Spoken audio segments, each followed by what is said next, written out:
This is a picture of me and my sister, Stephanie, 14 years old now, 5'3", my favorite person in the world. Similar to me in terms of physicality, but polar opposite when it comes to personality. Examples of this. She's so athletic that she has abs at 14. I think running for fun is a crime. Her words are blunt and forceful, while mine are soft and delicately chosen. Despite these differences, she's the best sidekick I've ever known. She's so cute, look at her picture. But we grew up in different worlds. She grew up on Netflix and Xfinity on demand, on what we now call instant gratification, while I grew up on going to Blockbuster once a month if I was lucky, only to rent Black Beauty for the 7th time in a row, much to my mother's concern and disappointment. She grew up in cars with automatic start buttons and seat warmers, which is a really big deal if you live in Boston, while I grew up going to church in my dad's work van, which, by the way, is a 2-passenger vehicle, meaning my dad sat in the driver's seat, my mom sat in the passenger seat, and I sat in the middle in a beach chair, using my mom's arm as a seat belt whenever the roads got too chaotic, because it's dangerous, I should have died. But even though we were struggling, my childhood was actually one of my favorite times of my life. In fact, some of my best memories and my fondest memories come from that time. I actually didn't realize that we were lower class until I was older. And I think my mom put it best when she said, we were poor, but we were happy. And do you want to know why that is, or how we were able to make it out of this? I think I have an explanation. My dad once told me this.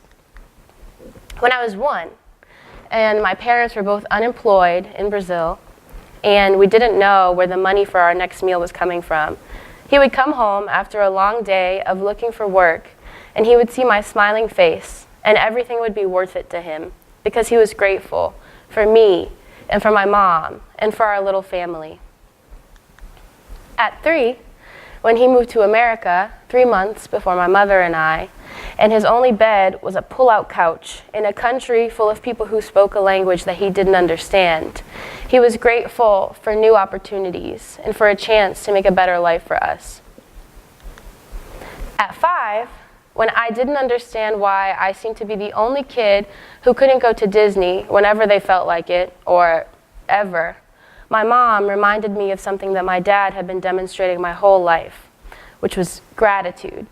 She reminded me that I had food, and I had clothes, and I had parents, and that was a lot more than a lot of people had. And they continue to demonstrate these principles and to teach me them throughout my life. But it was a lot easier said than done. I can think of 3 distinct instances in my life in which my ability to look around me and say, you know, I'm grateful for all of this, was challenged. And I'd like to share those with you today. 1, 2007, my grandma comes out of remission. And this time, the cancer is spread to 2 new places, one being her lungs and the other her brain. It wasn't looking good, but nobody told me that, so as not to worry me. And every night, for the last 2 weeks that she was in the hospital, I would pray, God, please make her well. And then I would sleep peacefully. 2008, November 23rd, I wake up and she's gone. And I'll never forget the feeling of hopelessness that came over me, or the pain of my heart breaking, like it was being crushed on the inside of me. How could I be grateful for something like that? 2, 6th grade, a few years later. I'm not the prettiest girl in my grade, and that matters to me because I haven't realized yet that puberty is just a phase. So when a bus full of middle schoolers chant at me that I'm ugly, I believe them. And I believe that I'll always be 2nd, 3rd, 15th best, that I'll never be beautiful enough to be important. And in my self-imposed worthlessness, I couldn't find any gratitude. 3, depression, on and off my whole life. So numbing in high school that I actually can't remember huge pieces of it. Worsened my freshman year of college when people I cared about deeply turned their backs on me over lies.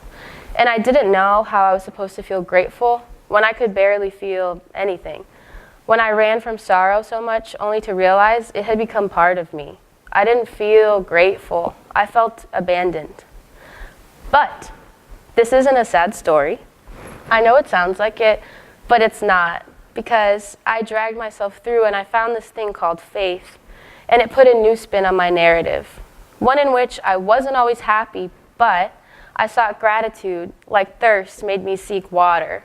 And then something magical happened. My thoughts changed, and my perception along with it.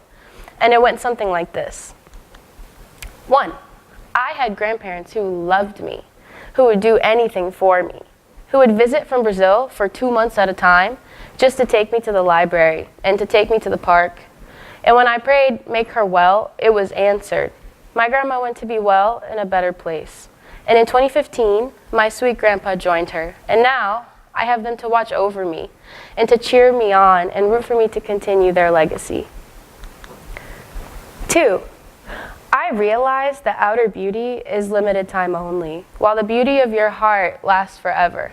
So I focused on what I could control, and I realized that what truly drove me wasn't being the most beautiful, but it was making a difference in the world. And that the people who had taught me otherwise just didn't know how to place value where it really belonged. And another thing, they were wrong, because I am beautiful. From the curls in my hair, to the dark brown of my eyes, to the way I swing my hands when I walk, I am beautiful, but I don't need them to tell me that. 3, and let me tell you, this one wasn't easy. I found resilience. I found healing in the expression of my pain through art, because the one thing they couldn't take from me was my story. I realized that there's much to gain in loss, and that there's something to be said about the people who stand by you when everybody else leaves. I'm grateful for them. I'm grateful for all of it, because I learned, and I've been learning, that I won't let life or the people in it push me around. Now I'd like to draw your attention to another picture of me and my sister. Stephanie, 14 years old, 5'3", my favorite person in the world, similar to me in terms of physicality, but polar opposite when it comes to personality. She gets to live a life much different from the one I grew up in, because my parents knew the power of gratitude. They knew how to take what looked like nothing and make it into something. And you know, I've fallen once, twice, 1,000 times in my life, sometimes by my own doing, other times with a forceful shove, but what bled out of me was unexpected. I bled life and hope and stories, and I'm grateful for all of it. I hope you can be grateful for your own story too. Thank you.